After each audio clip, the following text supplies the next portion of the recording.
Okay, so good evening, everybody. My name is Martin Brown. I am currently training to be a London Blue Badge tour guide. And well, currently training in the sense that I'm supposed to be training. It's actually on hold completely at the moment. Hence, I thought I would put together a little virtual tour to raise money for SHWR, as I said, and hopefully give you a bit of fun and entertainment for the evening. I'm going to talk about 6 powerful women, tell you some stories about them, and go through the history of St Albans. And St Albans is where I live. St Albans is a city of about 150,000 people, just about 18 miles or so north of St Albans.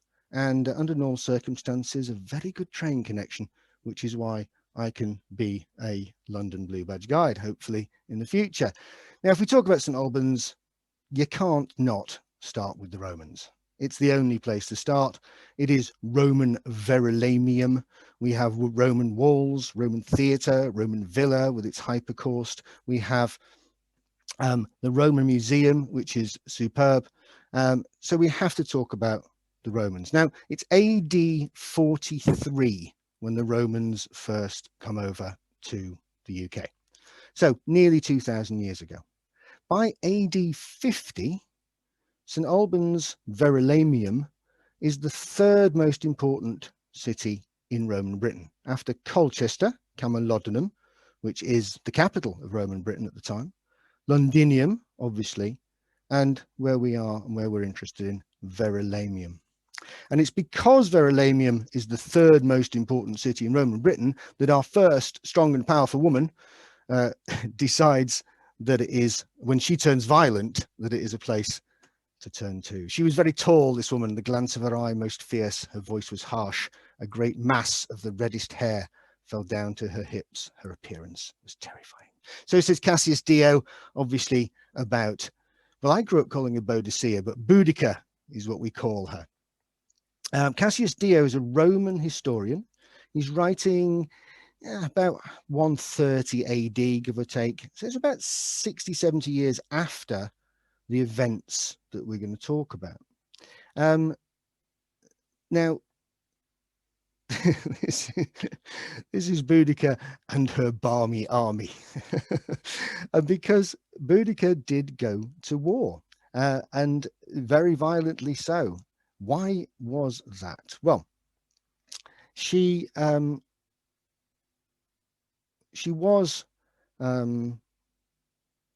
sorry, I'm just admitting a couple of latecomers. So she was a queen, Boudica. She was the queen of the Iceni. She was married to Prasutagus and had been married to him in AD 43, the year the Romans arrived. Queen of the Iceni tribe, which is up here in Norfolk. You can see Venta Icenorum. Queen of the Iceni tribe. And you see, the Iceni have got along quite well with the Romans since they arrived. They haven't gone to war with them. What they've done is they've come to an arrangement with them. So they're trading with them, and they're basically allowing, the Romans are allowing the Iceni to carry on doing whatever his Iceni do, without causing them any problems. Unfortunately, Prasutagus, Boudica's husband, dies in AD 59. And the Romans, under Roman law, a woman can't inherit. So Boudica thinks she's going to take over as queen. The Romans come along to take away whatever Prasutagus owned. She complains vociferously about this, and as punishment, she is viciously beaten and her daughters are horrifically raped. Now, she doesn't take this tyranny. She doesn't submit to this tyranny. She stands up and she says she's going to organize an army to take revenge, to drive the Romans out of her country. And she says to her tribesmen, we're going to win the battle or perish. That is what I, a woman, will do. You men can live on in slavery if that's what you want. You can imagine, can't you? Some of the men might have been thinking, hang on a minute, things have been all right. The Romans haven't been being mean to us. You know, can't we just carry on this nice trading relationship? But Boudica says no. And this is from Tacitus, another Roman historian, but he was writing roughly contemporaneously with Boudica, about the same time as her, and he definitely knew somebody who knew her. So we can think that that was probably what she said. She certainly goes to war. She goes very violently to war, and she goes to those three cities we talked about. Colchester, she burns it to the ground and kills everybody there. She goes to Londinium, she burns it to the ground and kills everybody there. And she goes to Roman Verulamium, St Albans, and does the same. Now, because of that, she stands up to tyranny. She is a symbol of liberty. And this statue, I don't know if you've ever seen it, it's on Westminster Bridge, just near the Houses of Parliament, the statue of Boudica and her daughters. And she's a feminist icon because of that similar refusal to give in to male tyranny. But did it actually happen?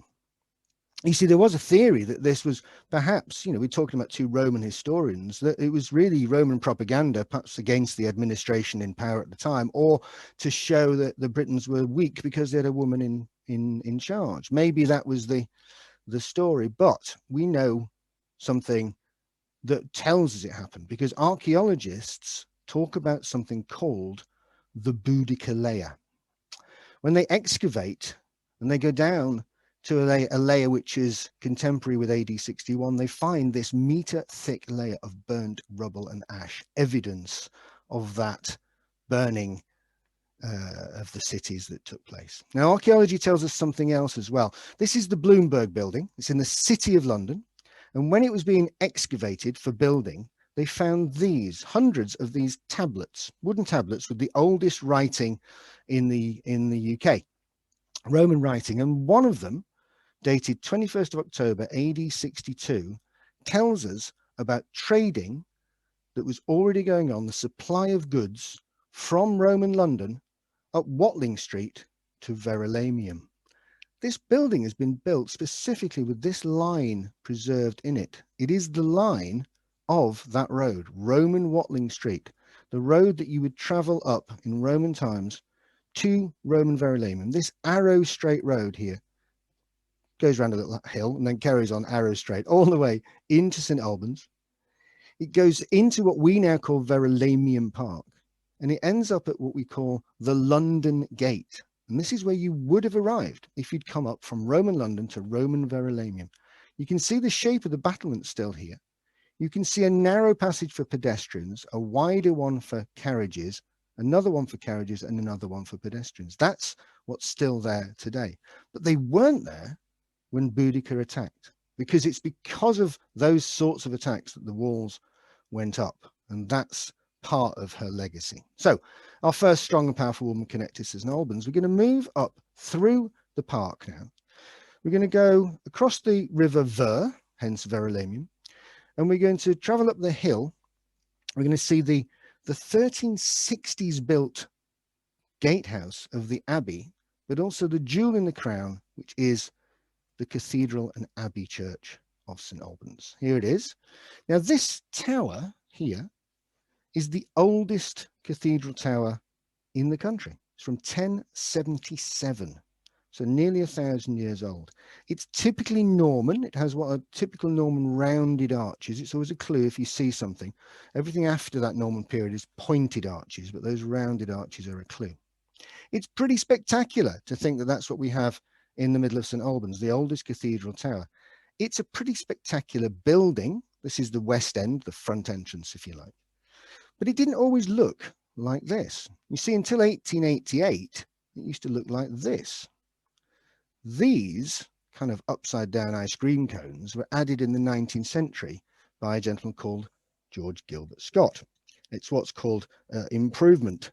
You might hear inverted commas. You can make your own mind up. Now, however, we're interested in strong and powerful women. There are many connected to the Abbey and Cathedral Church. Here's one, the Reverend Canon Abigail Thompson, the sub-dean of St Albans Cathedral, the first woman to hold that position. But we're not interested in Abigail today. We are, of course, but even more interested in Christina of Markyate, a historical figure. Now, she wasn't born in St Albans, but she came to St Albans and was inspired by her visit to the Abbey to devote her life to the life of a nun. As a clue, she's dressed as a nun. That's what she decided to do.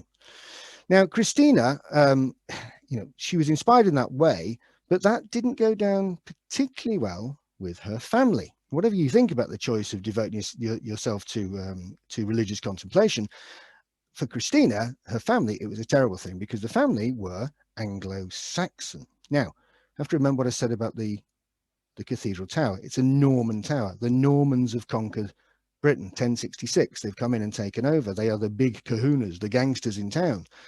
Christina's family, as the Anglo-Saxons, second-class citizens, the underclass, they want to get her married off into the aristocracy, into a Norman aristocracy. Christina isn't having any of it. But the family introduced her to Ranulph Flambard. Now, Ranulph Flambard is already having an affair with Christina's auntie. And Ranulph Flambard is the Bishop of Durham. Yes, the Bishop of Durham is already having an affair with her auntie, and he's got a serious crush on Christina as well. Now, Ranulph Flambard is famously the first person to be imprisoned in the Tower of London. And he is also famously the first person to escape from the Tower of London. It obviously wasn't a great prison to start with.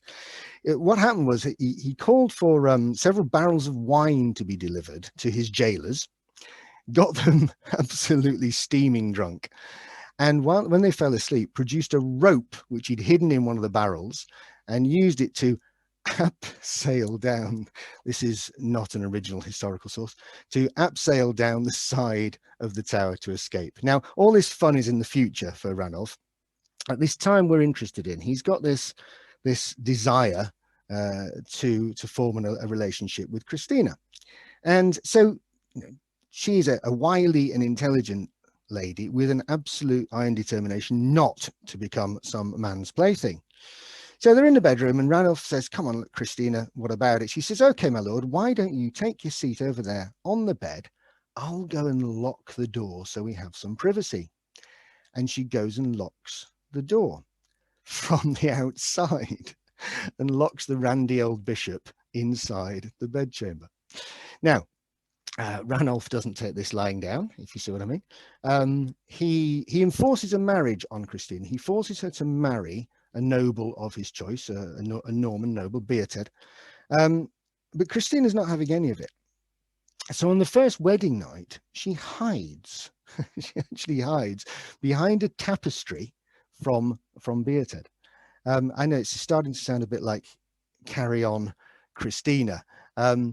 On the second night, she's made to go into the wedding chamber, but she basically terrifies Beated by telling him stories of hell and damnation and how St Cecilia on her wedding night was protected by a vengeful angel. Effectively, she terrifies him into gibbering impotence, and he escapes on the she escapes, I should say, on the third day, and she runs away to live with the monks. Now, living with those monks, she's a woman on the run. So for 2 years, she's on the run living with those monks. She has to support herself somehow. And so she turns to sewing. It turns out that she's actually brilliant at it. Interesting little side story. She gets commissioned to make mitres, which are bishops' hats, basically. And she gets commissioned to make 4 of them for none other than Pope Adrian IV, believe it or not, who is also known as Nicholas Breakspere, who is, yes, the only English Pope, and as all of us St Albans residents will know, is from St Albans. One of our local schools is still named after him, Nicholas Breakspere Catholic School. But it's not because of defying marriage, nor of becoming very good at sewing, that we want to remember Christina. It is because of this work of art. She becomes so important that this work of art is basically created because of her. And this is a globally famous work of Romanesque Norman era art. And it's because, and this is where you really have to be amazed at her, she becomes the confidant, the advisor, if you like, of the abbot of St Albans, Geoffrey de Gorham. Christina of Markyate Anglo-Saxon woman who's avoided marriage, turned down the second most powerful person in the country, Ranulph Flambard, becomes the intercessor between the monks and Jesus Christ himself. And this work of art, look at the delicacy of the artwork, the way the hand rests on the shoulder. This is a recognized great work of art. So important was it that during the 16th century, when we had the conflict between Catholics and Protestants, a Catholic person took their life in their hands to smuggle this document out of the country to Germany, where it now resides in a monastery in Hildesheim. So that's Christina of Markyate. We're going to skip up the road from our abbey church to the centre of town, to the clock tower. Genuine 15th century clock tower, 1405, 1412, round about that era. And it's important. I've got two pictures because it's important for two battles. Two battles that took place in the Wars of the Roses. Now, the Wars of the Roses, incredibly complex thing. I'm not going to try and explain it all tonight, but essentially it was in its time called the Cousins' War, a battle between two branches of the same family, the White Rose of York, the Red Rose of Lancaster. They're essentially descended from Edward III, battling for supremacy. Our interest is in this strong and powerful woman, Margaret of Anjou. Margaret of Anjou was the wife of the king at the time, King Henry VI. And it's immortalized by Sophie Okonedo, playing in the BBC drama The Hollow Crown, which is a dramatization of the Shakespeare play. She appears in all three, Henry VI and Richard III, does Margaret of Anjou. Why is she so important? Well, Henry VI was effectively ineffective. He was a really not very effective king. And so Margaret of Anjou effectively led the country. Now, both battles of St Albans, she was significant. The first battle of St Albans started here. Not actually in the pub. It wasn't a pub fight. Just outside the White Hart Tap, there is a car park, Keyfield Terrace it's called, and it was on Keyfield that the Yorkists raised their standard and went into battle against the Lancastrians. Now, the battle was over fairly quickly. I won't go into too much detail. This is Sopwell Lane. This is an old map of St Albans at the time. The red is the Yorkists, the blue the Lancastrians. This is a modern map, and Warwick went up that road there, which wasn't there at the time. He went through gardens, broke out into the main marketplace. Battle's pretty much over. Henry VI gets injured. But what was really interesting for the Yorkists at the time was a gentleman called Edmund Beaufort, Duke of Somerset. That was who they were after. He was their real enemy, not the king. The battle's over. Edmund's on the losing side, so he takes refuge in the Skipton Building Society, in a building on that site. It's a pub. Now, Edmund Beaufort has had a dream, and his dream has told him that he will one day die under a castle. So he's been avoiding castles ever since. He's in the pub, he's holed up, he knows he can't win, so he comes out fighting, swinging his swords, and he kills about 4 people, but he's hacked down and he dies under the pub sign. And yes, you guessed it, the pub was called the Castle. So he did die under a castle in the end. Now, by the time we get to the second battle of St Albans, Margaret of Anjou isn't just important, isn't just making decisions from afar. She is tooled up leading the army. Now, remember, the Yorkists have taken over St Albans, so the Lancastrians are now attacking St Albans. The Yorkists are expecting the attack to come from Wheathampstead, down through Sandridge, down this northern road here. Actually, what happens is Margaret diverts via Dunstable and comes up from the south, comes across this very bridge and ford, St Michael's, comes into town, and there is fierce fighting around the clock tower. So at dawn they come up, they surprise the Yorkists, but the Yorkists have archers up in the top of the clock tower, firing down on them. I mean, imagine that line of sight from the clock tower. Imagine what it would have been like to be an archer up there firing down. That's a dramatic scene. And that road pattern you're looking at, although it's not exactly the same, it's very similar to the medieval pattern, 1461. Now, the battle's over fairly quickly. It actually finishes outside of St Albans and Bernard's Heath, but Margaret is on the winning side. And she has been fighting essentially for one real reason. What her motivation is her son, young Edward, because she wants to make sure that he can accede to the throne and become the next king. Now, he's 8 years old at the time. And Margaret calls him forward, and she says, lined up the Yorkist nobles, and she says to the son, "Now then, Edward, how shall these men die?" I mean, these are tough times. She's a tough woman. And she's obviously trying to toughen her son up and make sure he doesn't turn out like dad. And little Edward, 8 years old, turns to her and says, "They should be beheaded, mummy." And so it proves. Tough woman, tough times. And that was Margaret of Anjou. We're going to turn to our fourth strong and powerful woman. We're going to skip up the high street from the tower through where the market takes place. We're going to take a right turn at the Cock Inn. And we're going to zoom in on the Via Dara, Tom Cruise's favorite Indian restaurant. Well, favorite in St Albans when he was filming Mission Impossible locally.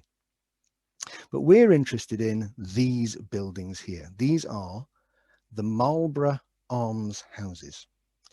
The Marlborough Arms Houses, 18th century buildings, and they are here because of, that's what they look like, Sarah Jennings.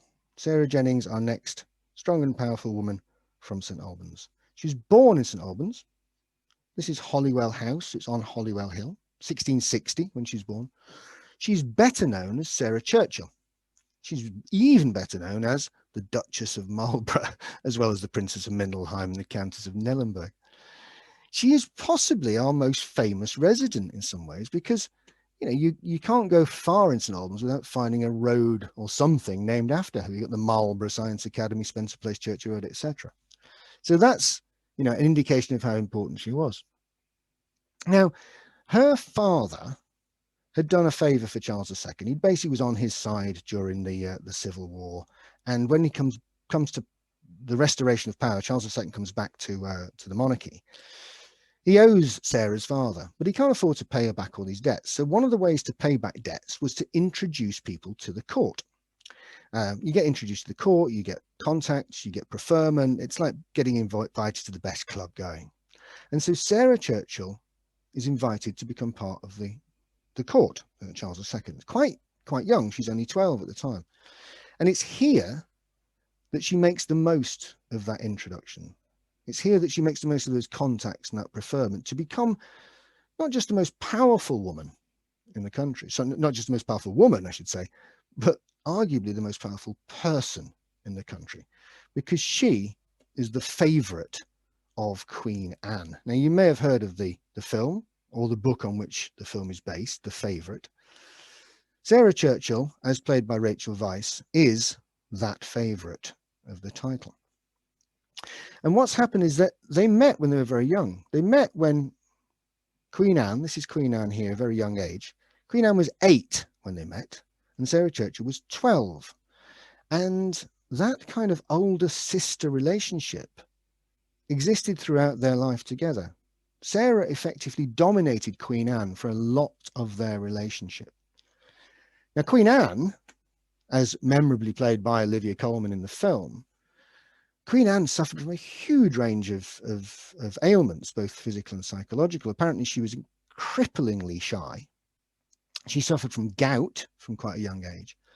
She was hugely obese. It took 14 men, apparently, to carry her coffin. Worst of all for her, she had 17 pregnancies, none of which survived to adulthood. Now, not just so by this time, of course, Sarah is a powerful person. She's not just powerful because of the Queen. She's also married to John Churchill, ancestor of both Winston Churchill, the wartime leader, and Lady Diana Spencer, Diana, Princess of Wales. And he has been incredibly successful in battles, Blenheim in 1704, for instance. And that's where they get the Duke and Duchess title. That's where they get to build the fabulous Blenheim Palace, where Churchill himself was actually born. And so they are a power couple. This is the Beckhams of the 18th century. They have a lot of power. They can control things. And Sarah Churchill is a powerful friend, but a dangerous enemy. Evidence of which, her father had been MP for St Albans. John Churchill was MP for St Albans as well. And at one time, a gentleman, Lord Grimston, decides to stand to be MP for St Albans. Sarah's not having any of this. She thinks it's almost like a family heirloom to be the MP for St Albans. And so I love this story. She goes out of her way, Sarah, to track down any dirt she can get on Lord Grimston. And what she finds is a play that he wrote, Lord Grimston, when he was 13. So Sarah Churchill gets this play printed up and distributed because it's quite racy, apparently. It's called Love in a Hollow Tree.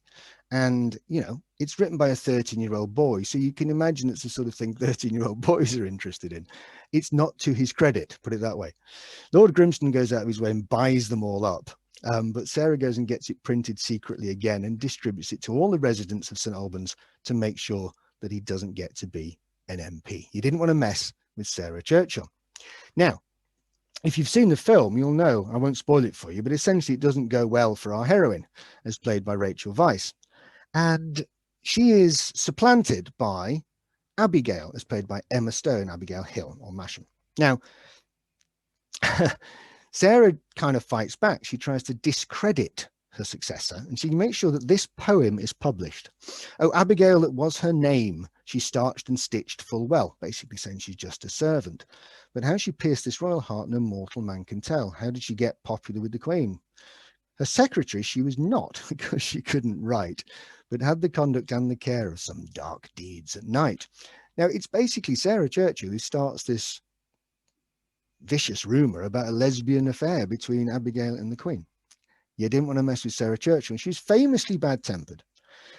But it is because of that temper that we have these almshouses here in St Albans, because she fell out with her sons and she disinherited the sons, and she used some of that inheritance to build these marvellous buildings, still there today.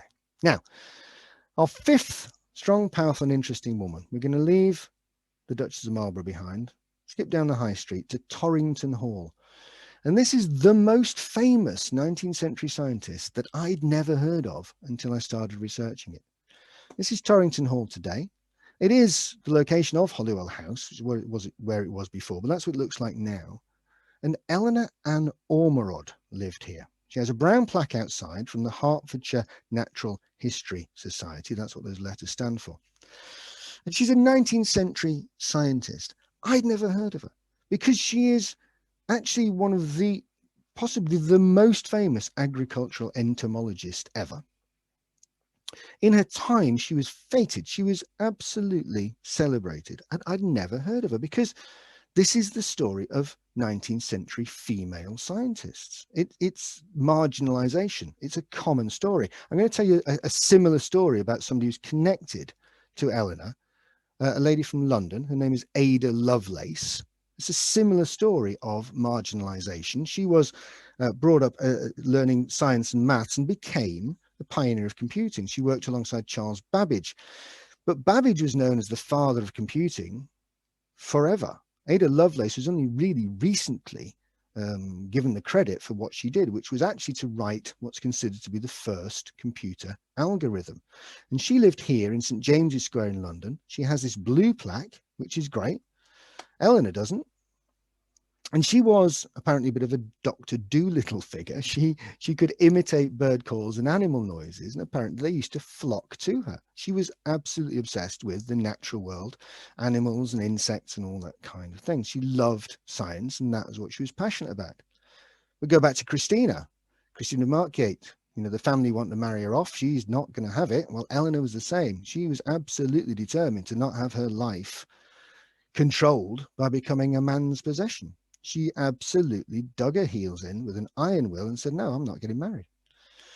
Now, her brothers are sent off to rugby school to be educated in all the sorts of things that will be useful in business life. She's educated in dancing and music and the sort of things that will make her marriageable. But she just waits it out. She waits her parents out until they die. And then she turns to science and makes it her career. Now, her first publication is on this thing, I love this, on the Triton newt. Now, the Triton newt is poisonous.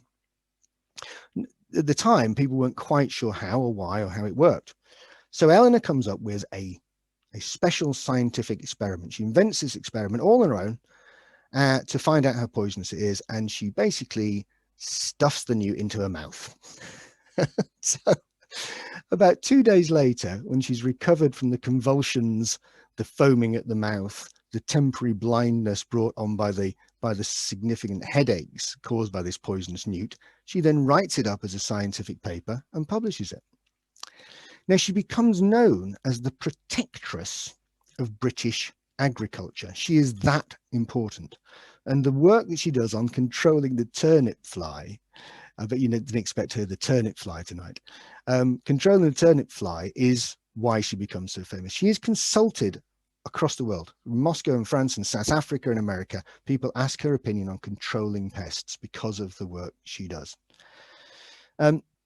So important is she that she's actually written about by 2 incredibly famous authors. Now, you might have heard of Elizabeth Gaskell. She wrote a book called Wives and Daughters. And the heroine of that, Molly Gibson, was based on Eleanor Ormerod. It's in Elizabeth Gaskell's letters. You might have seen it was adapted by the BBC recently in one of those sort of bonnets and bosoms kind of costume adaptations. But even for me, anyway, even more significantly, Virginia Woolf, one of the great writers of all time, full stop, wrote a short story called Miss Ormerod about Eleanor Ormerod and published it in this magazine in the 20s. She was that important. This is a portrait of Eleanor Ormerod. It hangs at the foot of the stairs in Old College in Edinburgh because she was the first female to be given an honorary Doctor of Laws by the University of Edinburgh. And this is my favourite bit because this connects back to Ada Lovelace. Remember Ada Lovelace? Now, Ada Lovelace, not only was she recognised for her algorithm, the US Department of Defence created its own computer language and they called it Ada. And the University of Edinburgh created its own in-house cloud computing system. And guess what they called it? Eleanor. You're right. So we're going to leave Tollington Hall to our last strong, powerful woman with our connections to St Albans. And it is somebody who brings us right up to date, the 21st century, a St Albans origins person. Her name is Dr. Louise Raw. Now, Dr. Raw is a broadcaster. She is a writer, an author. She's regularly published newspaper column, broadcaster on Radio London. She's a historian that the BBC turn to frequently. And I can't believe this happened, but when I was head teacher of a secondary school in Hertfordshire, we actually got Dr. Raw to come and talk to our parents and boys. We got her for free. Sorry about that, Louise. We got her for free to come and talk about the subject on which she is the acknowledged expert, which is the Bryant and May Match Women's Industrial Action, also known as a strike, which is appropriate for a match factory. Her research on the match women changed British labour history. Before Louise Raw's work, the accepted story of British labour history was that there was a dockers' strike, men, in 1889, and that was where the whole business of unions and the TUC and etc. That's where it all started. That was the accepted version of events. Dr. Louise's work changed that because she exposed how significant the movement was that led to the match women's strike. Now, Louise tells it far better than I, but I'm going to give it a go. So Bryant and May, 1880s, they're employing about 5,000 people, most of them women. Anyone who's not a woman, any of the men, sorry, are foremen, mostly. Now, the wage is about 48 old pence, 4 shillings, 20 pence in today's modern money. And they'd be very lucky if they took that money home because they were fined for everything. So they're making match boxes, packing the matches into the boxes. And every time they dropped a box of matches or turned up with dirty feet or struck a match and left it on the bench, they would be fined. And they rarely took home anything like what they should have earned. Worse than that was this condition called phossy jaw. And you work in a match factory in the 19th century, you're working with white phosphorus, and it gets into your jaw and deforms it. And I think it's horrible in a way that there's a cozy nickname. It's so common, Fossy Jaw. And Bryant and May knew about this. And in fact, if employees complained that they had toothache, because it gets into your jaw, that's where it starts, Bryant and May used to say to them, go and have your teeth taken out. And if they refused, they used to sack them. That's how horrific the working conditions were. Now, in 1888, one of the match girls was sacked, and all the girls went on strike. Now, it's about 2 weeks of violence, as you can see from this drawing from the time, and also great community spirit between these working women and their families. And in the end, these ordinary working class women take on the might of not just Bryant and May, but the establishment as well, which objects to this whole concept, and they win. They get most of their demands, and Louise Raw tells it brilliantly in this book, Striking a Light, which I recommend. But if you don't like to read, I mean, maybe you like your industrial heritage laced with gin, you can come to Matchfest, which is all about the same thing, hopefully in June this year. That's me done. Thank you very much from me. Good night from me, and good night from Boudica and Christina and Margaret and Sarah and Eleanor and Louise. I hope you've enjoyed it. I hope you found it useful.